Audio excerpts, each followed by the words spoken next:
प्रभु यीशु मसीह के मधुर और मीठे नाम से आप सभी को जय मसीह की। आज परमेश्वर के वचन में आप सभी का स्वागत है। परमेश्वर पिता आज अपने वचनों के द्वारा आप सभी को बहुत आयत से आशीष को दे। पिता परमेश्वर आज अपने वचनों के द्वारा आपसे बोले और बातचीत करे। हम परमेश्वर के मंदिर मिलाप वाले तंबू के विषय में परमेश्वर के वचन से सीख रहे हैं। और ये परमेश्वर का मंदिर तो हमें स्वर्ग राज्य की छाया के बारे में हमें बताता है। और जब हमने पिछले दिनों उसके पर्दे के विषय में हमने सीखा और हमने द्वार के विषय में सीखा, आज हम होम बलि की वेदी के विषय में परमेश्वर के वचन से सीखेंगे। और जैसे ही हम द्वार से प्रवेश करते हैं, हम बाहरी आंगन में प्रवेश करते हैं। और जैसे ही बाहरी आंगन में हम प्रवेश करते हैं तो वहाँ होम बलि की एक वेदी है और दूसरा एक धोने का पात्र है। और परमेश्वर का वचन हमें कुछ बातों को बताना चाहता है। जैसे ही एक व्यक्ति जो बाहरी व्यक्ति परमेश्वर के राज्य में प्रवेश करता है, उसको सबसे पहले होम बलि की वेदी दिखाई देती है। और जब वो होम बलि की वेदी के निकट जाता है तो उसको वहीं से सीधा पवित्र स्थान दिखाई देता है।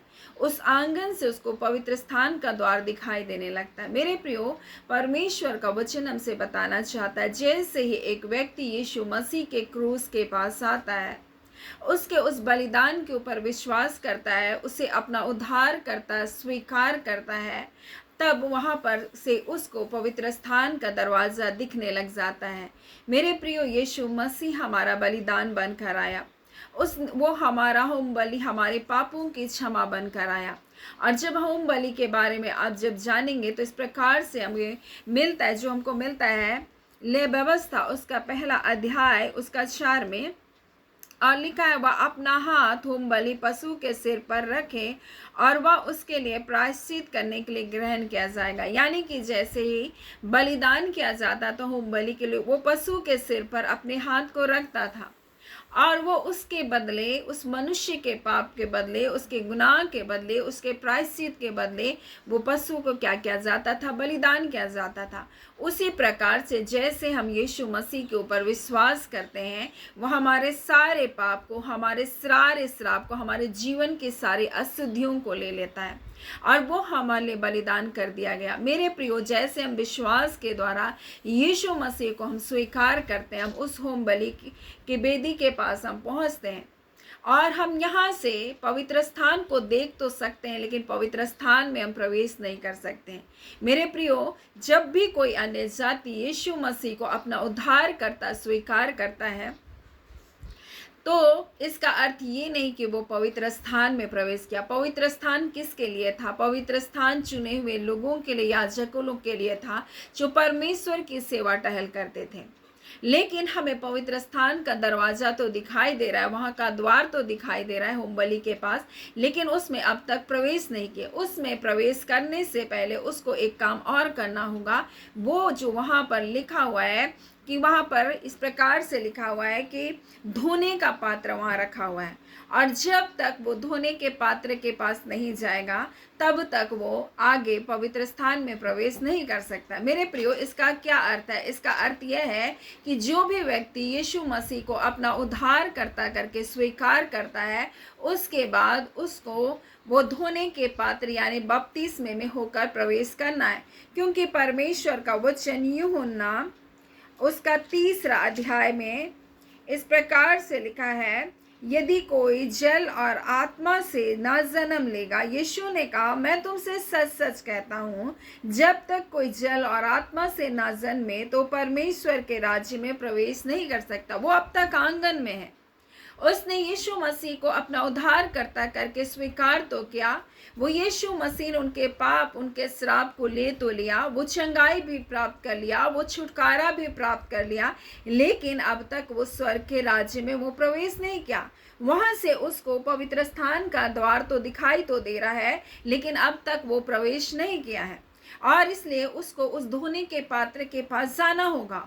और इस प्रकार से लिखा हुआ, वो धोने का पात्र यह है कि यीशु मसीह कहता है, मैं तुमसे सच सच कहता हूँ, जब तक कोई मनुष्य जल और आत्मा से ना जन्मे तो परमेश्वर के राज्य में प्रवेश नहीं करेगा। यानी उसको जल से भी और आत्मा से भी जन्म लेना आवश्यक है। यानी कि सिर्फ उन्हें बपतिस्मा ही नहीं लेना, परंतु पवित्र आत्मा से भी नया जन्म लेना आवश्यक है।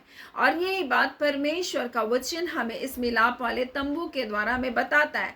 और ये तो स्वर्ग लोक की एक छाया, अगर हमको स्वर्ग के लोक में प्रवेश करना है तो हम यीशु मसीह को तो अपना उद्धारकर्ता करके स्वीकार तो किए हैं, लेकिन आज तक बहुत सारे लोग यीशु मसीह की उस धार्मिकता को स्वीकार नहीं किए। यानी कि वो बपतिस्मा को नहीं लिए, यानी कि उन्होंने पवित्र आत्मा का बपतिस्मा को नहीं पाया। और जब तक वो पवित्र आत्मा और जल का बपतिस्मा को नहीं लेंगे, वो परमेश्वर के उस पवित्र स्थान में प्रवेश नहीं कर पाएंगे।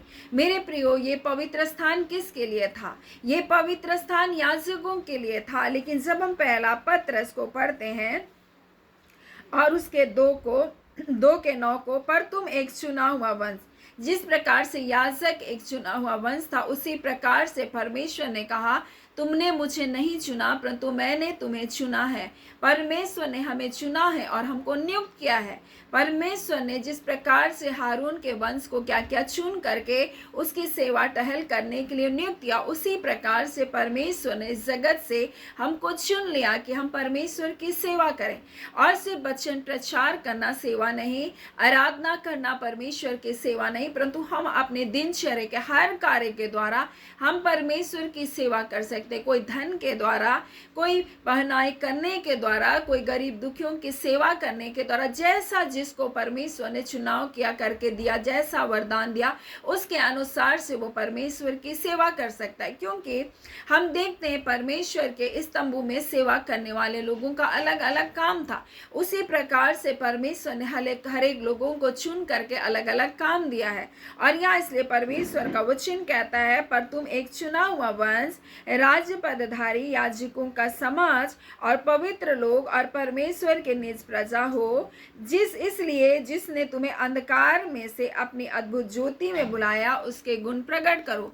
हम तो अंधकार में थे, हम संसार में भटक रहे थे, हम संसार में हम वो मार्ग को नहीं जान रहे थे, परंतु यीशु मसीह हमारे लिए द्वार बनकर आया। हमारे आंखों के आगे पर्दा था, हमारे आंखों के आगे घूंघट था और हम सच्चे जीवते परमेश्वर के मार्ग को नहीं जानते थे, परंतु यीशु मसीह आकर के कहा, मैं ही मार्ग हूँ, मैं ही सत्य हूँ, मैं ही जीवन हूँ। और यीशु मसीह कहता है, मैं भेड़ों का वो द्वार हूँ करके। और जैसे हमारे आंखों से पर्दा उठता है, हम उस द्वार में प्रवेश करते हैं। और प्रवेश करने के बाद जो हमको सबसे पहले दिखाई देता है वो होम बलि की वेदी है। और यहाँ पर हम देखते हैं कि यीशु मसीह उस क्रूस पर हमारे लिए बलिदान हुआ। वो हमारा छुटकारा है, वो हमारी चंगाई है, वो हमारे पापों, हमारे श्रापों से छुटकारा है।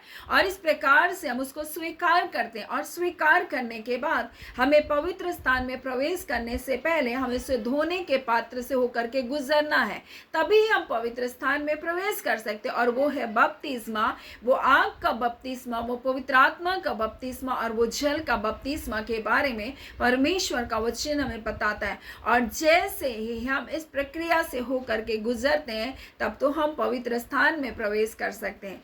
और परमेश्वर का वचन इसलिए हमसे कहता है, अगर तुम्हें पवित्र स्थान में प्रवेश करना है तो परमेश्वर का वचन कहता तुम्हें उन बातों से होकर के जाना होगा।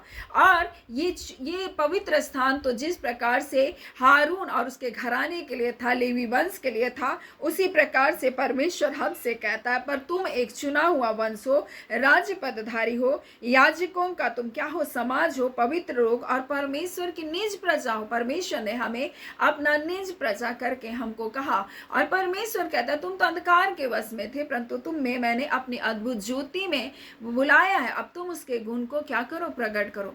मेरे प्रियो, यीशु मसीह जब इस पृथ्वी पर था और वो इस प्रकार से वो कह रहा था, यूहन्ना उससे कह रहा था, यूहन्ना बपतिस्मा देने हारा उससे कह रहा था कि मैं तो उसके जूते के बंद को भी बोलता है खोलने के योग्य नहीं हूँ, परंतु यीशु मसीह कहता है कि मुझे तुझसे बपतिस्मा लेना आवश्यक है। इसी रीति से धार्मिकता को पूरा होने दे। मेरे प्रिय, यीशु मसीह स्वयं इस बात को बताया कि उसने उस धार्मिकता में प्रवेश किस प्रकार से किया। और मेरे प्रिय, उसी प्रकार से कई बार हम प्रभु यीशु मसीह को उद्धारकर्ता स्वीकार तो करते हैं, लेकिन उस बपतिस्मे में होकर प्रवेश नहीं करते। आज बहुत सारे लोग इसी प्रकार से संसार के उस मोह माया में और संसार के फंदों में फंसा है, और वो सोचता है कि अगर मैं बपतिस्मा के ले लूं तो मुझको क्या करना पड़ेगा, संसार को छोड़ना पड़ेगा, संसार की संगति को छोड़ना पड़ेगा, संसार की मौज मस्ती को छोड़ना पड़ेगा। और इसलिए तो वो दो तरफ अपने पाँव को रखें और दो तरफ अपने जीवन को जी रहे, थोड़ा संसार में और थोड़ा परमेश्वर की ओर। और इस कारण तो अपने जीवन में कई प्रकार के दुखों को, परेशानियों को और मुसीबतों को देखते हैं। और मेरे प्रियो, ये वचन बहुत ही महत्वपूर्ण है आपके जीवन के लिए कि अगर आपको पवित्र स्थान में प्रवेश करना है तो आपको उस जल में से शुद्ध होकर के अंदर जाना। यीशु मसीह कहता है जो कोई जल और आत्मा से ना जन्मेगा परमेश्वर के राज्य में नहीं जा सकता। और यही बात वो निकोदेमुस से कह रहा था। निकोदेमुस सोच रहा था कि कोई बोलता है कि एक बार जन्म लिया तो दोबारा कैसे जन्म ले सकता है। और यहाँ पर निकोदेमुस का भी यही सवाल था, मनुष्य जब बूढ़ा हो गया तो कैसे जन्म ले सकता है, क्या वो अपनी माता के घर में दूसरी बार प्रवेश करके उसमें जन्म ले सकता है।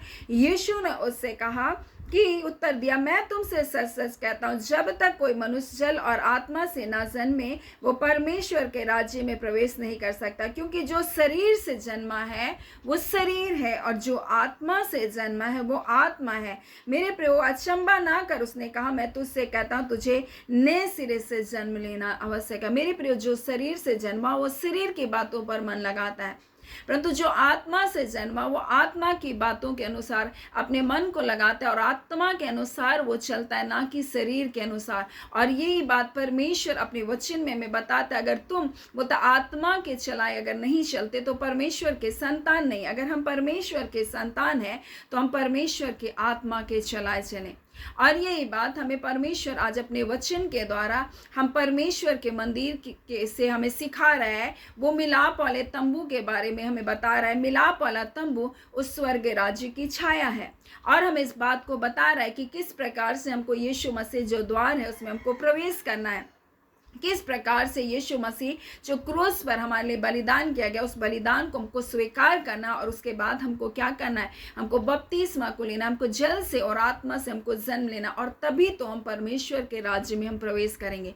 आगे हम दूसरे भाग में पवित्र स्थान के बारे में परमेश्वर के वचन से सीखेंगे। सो पवित्र आत्मा अगुवाई करे कि आप इसे भली भांति समझे और अपने जीवन में उसी के अनुसार अपने जीवन को आप चलने पाए। सो परमेश्वर पिता इन वचनों के द्वारा आप सबको आशीष को दे। आमीन। आइए हम प्रार्थना करें। धन्यवाद देते हैं जीवते सच्चे सामर्थी मेरे पिता परमेश्वर, प्रभु यीशु मसीह के मधुर मीठे नाम से अब आपके निकटता आपकी हुजूरी में आते हैं। आप अद्भुत अलौकिक परमेश्वर हैं पिता, न बदलने वाले बादशाह हैं, जीवित जिंदा जलाली परमेश्वर हैं।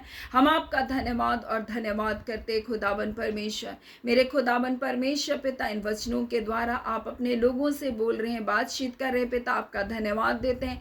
आप बहुतों को परमेश्वर जय छुटकारे चंगाई को दिए हैं पिता, आपका धन्यवाद देते हैं पिता। ना तो बल से ना शक्ति से परंतु पवित्र आत्मा आपके सामर्थ के द्वारा पिता अद्भुत कार्य को, अद्भुत छुटकारे को आप अपने लोगों के जीवन में दे रहे पिता। हाँ पिता, तथ्य बदल सकता है परंतु सत्य कभी भी नहीं बदलता और आपका वचन एक एक वचन सत्य है पिता परमेश्वर। आज पिता जितने असत्यपन की आत्मा, जितनी झूठी आत्मा परमेश्वर तेरे बच्चों को घेर कर रखी है, हम उसे यीशु नासरी के नाम से बाइंड करते हैं पिता खुदावन परमेश्वर, क्योंकि आपका वचन कहता आपके बच्चे यीशु मसीह में धर्मी बनाए गए हैं खुदावन। रिबांदा खाला रिबा शिखी रियस्तुनुनबा, आपके बच्चे धर्मी है खुदावन। और पिता धर्मी जन की प्रार्थना के प्रभाव से सब कुछ हो सकता है खुदावन। हाँ पिता, शैतान ने भ्रमित करने ना पाए पिता कि तुम्हारी प्रार्थनाओं से कुछ नहीं हो सकता। ऐसे झूठों को हम तोड़ते हैं यीशु के नाम से पिता। आपके बच्चे जयवन से बढ़कर है पिता, ये जय पाएंगे नहीं परंतु ये जय पाए चुके हैं प्रभु, ये चंगाई पाएंगे नहीं परंतु चंगाई पा चुके हैं, ये छुटकारा पाएंगे नहीं परंतु ये छुटकारा पा चुके हैं खुदावन यीशु के नाम से। ऐ पिता आपका धन्यवाद देते हैं, आपकी स्तुति करते हैं पिता, आपकी बड़ाई करते हैं पिता, आपके प्रेम के लिए, आपके अद्भुत सुरक्षा के लिए, आपके पवित्र लहू के बाड़े के लिए पिता आपका धन्यवाद जो आपके अपने प्रिय लोगों के जीवन में दे रखे हैं पिता परमेश्वर। पिता आपको सारी आदर महिमा देते हुए प्रार्थना हम यीशु के नाम से मांगते हैं, दया सुने अनुग्रह से ग्रहण कर लीजिएगा, आमीन। परमेश्वर पिता आप सभी को बहुत दया से आशीष को दे, आमीन।